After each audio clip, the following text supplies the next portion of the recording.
എനിക്കിപ്പളേ കയ്യും കാലും ഒന്നും അനക്കാൻ വയ്യ. ദേഹത്താണെങ്കിൽ മുഴുവൻ വേദന. അപ്പൊ ഹായ് ഹലോ എന്നാക്കെയുണ്ട് വിശേഷങ്ങൾ? എല്ലാവർക്കും സുഖം തന്നെയല്ലേ? Welcome to day 20 of my 100 days challenge. 80 more days to go. അപ്പം ഇങ്ങനെ പറയുന്ന എത്ര പേരുണ്ട്? എനിക്കിപ്പോഴേ വയ്യ, ദേഹത്തൊക്കെ വേദനയാ, പിന്നെ ഞാൻ എന്ത് കാര്യത്തിനാ ജിമ്മിൽ പോകുന്നത്? ശരിക്കും നിങ്ങൾ ആ കാര്യത്തിന് വേണ്ടിയിട്ട് തന്നെയാണ് ജിമ്മിൽ പോകേണ്ടത്. നിങ്ങളെ കൊണ്ട് എടുക്കാൻ പറ്റാത്തതോ പൊക്കാൻ പറ്റാത്തതോ ഉള്ള വെയിറ്റ് എടുപ്പിക്കുകയോ ഹെവി ആയിട്ടുള്ള വർക്കൗട്ട്സ് ചെയ്യിപ്പിക്കുകയോ അങ്ങനെയൊന്നുമില്ല. പയ്യെ പയ്യെ നമ്മുടെ ബോഡിക്ക് ആവശ്യമായുള്ള രീതിയിലുള്ള എക്സസൈസ്, വർക്കൗട്ട്സ് കാര്യങ്ങളൊക്കെ മാത്രമേ ചെയ്യിപ്പിക്കത്തുള്ളൂ. അല്ലാതെ നിങ്ങളെ കൊണ്ട് പറ്റാത്ത രീതിയിലുള്ള ഒരു കാര്യങ്ങളും ജിമ്മിൽ നിങ്ങൾ ചെയ്യുകയും വേണ്ട, നിങ്ങളെ ചെയ്യിപ്പിക്കുകയില്ല. പതിയെ പതിയെ നമുക്ക് ബോഡിക്ക് ആവശ്യമായിട്ടുള്ള കാര്യങ്ങൾ മാത്രമേ അവിടെ ചെയ്യത്തുള്ളൂ. ബൈ ദ വേ, ഞാനിന്ന് ലെഗ് എക്സ്റ്റൻഷൻ ഒരു 17 kg ഇട്ട് അടിച്ചിരുന്നു കേട്ടോ.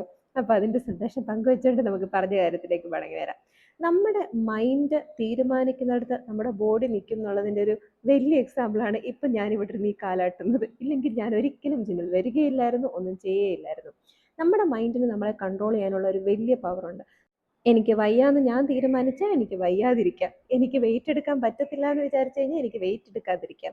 അങ്ങനെ മൈൻഡ് നമ്മളെ കൺട്രോൾ ചെയ്യുന്ന പോലെ ഒരു മനുഷ്യന് നമുക്ക് നമ്മളെ കൺട്രോൾ ചെയ്യാനായിട്ട് പറ്റത്തില്ല. അപ്പം ടാറ്റ ബൈ ബൈ, നമുക്ക് അടുത്ത വീഡിയോയിൽ കാണാം.